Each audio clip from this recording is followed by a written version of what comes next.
Say cat. Meow, meow. Meow meow. Yeah, okay, say it. How do you call the mommy chicken? Chicken.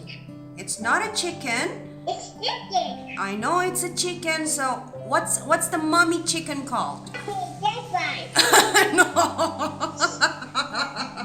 Not your mommy, I said the mommy chicken. Bikin aku bangga sama diri sendiri, oh bisa gitu. Dan itu bikin aku happy. Ketika aku bisa menaklukkan si anak yang susah diatur ini, ya aku bangga gitu.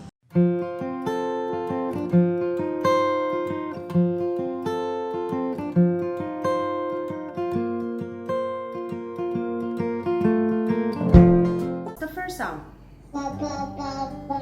Papa purple. Okay, what's the first sound of purple? Say it louder. Pa. Pa. Pa. Very good. Okay, we did green. Oh, Green. what is this? I think it's maroon. Right? This is the It's red. yeah. Okay, but I think this is the darkest version of red. Okay, we call it maroon. What color is it? Red. Red. Red. Okay, this is the dark red. We call it maroon. Menjalani profesi guru tidak semudah yang dibayangkan, terlebih kepada anak-anak usia dini. Selain membutuhkan kemampuan mentransfer ilmu kepada muridnya, juga mengajarkan logika dan kemandirian berpikir. Hal itulah yang diyakini Marisa Lestari, seorang guru privat membaca untuk anak-anak dalam bahasa Inggris. What letter is that? What letter sound is that? Violin. Very good. Dunia pendidikan mulai ditekuni perempuan berusia 39 tahun ini pada tahun 2015 saat ia bergabung dengan salah satu lembaga pendidikan internasional yang mengajar anak-anak usia dini di Jakarta. Selama 5 tahun, ia menjalani kegiatan mengajar hingga akhirnya banyak orang tua murid yang meminta kelas tambahan. Karena ia merasa belajar one-on-one lebih efektif, ia memutuskan untuk full memberikan les secara privat. Itu yang bikin aku bisa memaintain pekerjaan ini sampai selama ini. Ya aku percaya sih itu because of my personality. Gitu. Dari rasa percaya diri aku dan dari personality aku yang dinilai sama parents terutama gitu, karena the students come second gitu. If the parents nggak percaya gitu, kalau orang tuanya nggak percaya sama kita gitu sebagai jasa pengajar gitu, ini nggak akan berlangsung selama ini. Meski tidak memiliki basic mengajar, ia tidak mengalami kesulitan menghadapi murid-muridnya karena pada dasarnya ia suka dengan anak-anak. Bahkan sudah sejak lama, ia bercita-cita menjadi guru taman kanak-kanak. Bagi Marisa, meskipun ia adalah seorang guru, justru dari anak-anaklah ia banyak mendapat pembelajaran yang sangat berharga. Kalau murid-murid aku melihat aku, mungkin mereka berpikir aku galak ya. Aku galak. Ada beberapa juga yang baru start gitu di momen sebulan 2 bulan mereka baru start les sama aku. Ada acara nangis setiap kita mulai sesi gitu. Mereka seminggu 2 kali. Nah seminggu itu dua harinya itu dia akan nangis setiap ngeliat aku.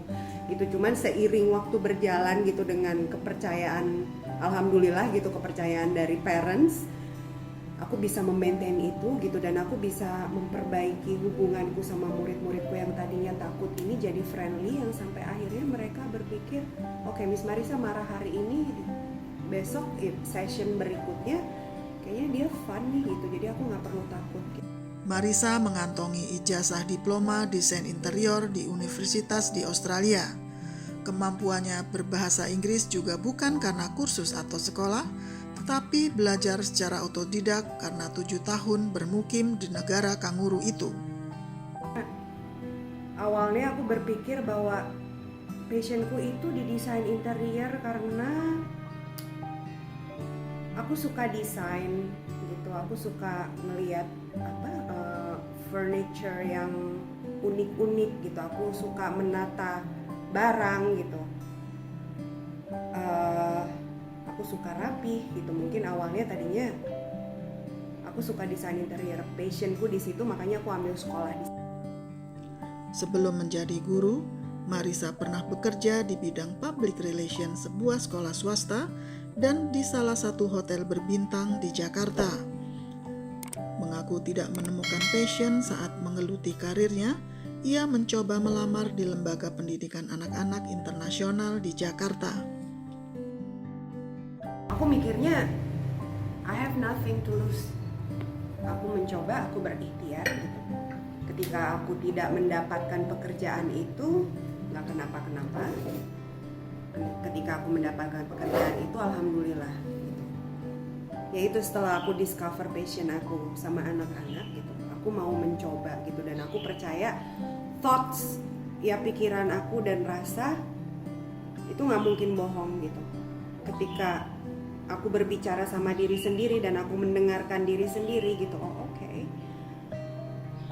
Berarti mungkin memang ini panggilan gitu, sesuatu yang harus aku lakukan. Makanya aku punya confidence gitu. Terus di luar aku mampu atau tidak gitu, ketika aku sudah percaya sama diri sendiri, aku yakin pasti ada jalannya. Aku berikhtiar, aku mencoba. Dan ketika aku yakin, alhamdulillah itu pasti dikasih. Sesuatu yang kita lakukan dengan sepenuh hati, itu passion. Jadi kalau nggak dibayar juga nggak apa-apa. Cuman when the money is coming, berarti itu plus. Itu apa namanya, krim yang lebih gitu dari kue yang kita buat, itu ada krimnya berarti. Nah, kalau kue itu cuman cake aja nggak pakai krim. Nah kalau misalkan kita dapat duit dari passion yang kita lakukan, itu ada krimnya di atas gitu. Jadi lebih nikmat gitu. Cuman awalnya nggak ada hubungannya sama uang gitu. Jadi aku mikir apa ya kira-kira yang gua suka banget tuh apa? Yang gua suka banget itu anak-anak. Nah aku bisa menggali passion aku gitu, yang bikin aku merasa bahwa aku berguna buat orang lain, dan itu bikin aku happy adalah melalui anak-anak. Marisa memiliki metode tersendiri dalam mengajar. Mengapa ia kemudian memilih untuk menjadi guru privat? Agar lebih total dan fokus, mengingat setiap anak memiliki karakter yang berbeda-beda. Ia harus bisa menemukan cara menghadapi murid-muridnya dengan pendekatan yang berbeda satu sama lain. Agar memudahkan ia dalam mengajar, Marisa memperlakukan anak-anak sebagai temannya.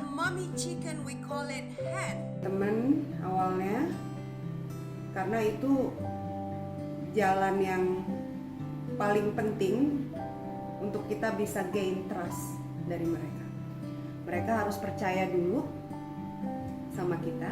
Oh oke, ini temen gue nih, asik nih kayaknya gitu. Kalau mereka udah percaya, terus mereka udah asik sama kita, nah baru di situ kita bisa masuk pelan-pelan. Tapi ini personal, harus one on one gitu. Karena apa? Ya kita harus bisa mempelajari karakter masing-masing anak, karena nggak semua anak itu sama gitu. Nah setiap anak ingin merasa spesial. Ini anak harus merasa spesial dulu gitu. Yang kira-kira apa namanya susah ditaklukkan gitu. Yang misalkan moodnya gampang berubah gitu, atau apa namanya gampang tantrum, atau attitude-nya nggak bisa dijaga gitu. Nah aku suka ngajak mereka ngobrol dari hati ke hati gitu, cari cara gimana caranya biar mereka nih bisa takluk. Itu akan menjadi kepuasan tersendiri buat aku gitu. Jadi itu challenge yang akhirnya bikin aku bangga sama diri sendiri. Oh bisa gitu.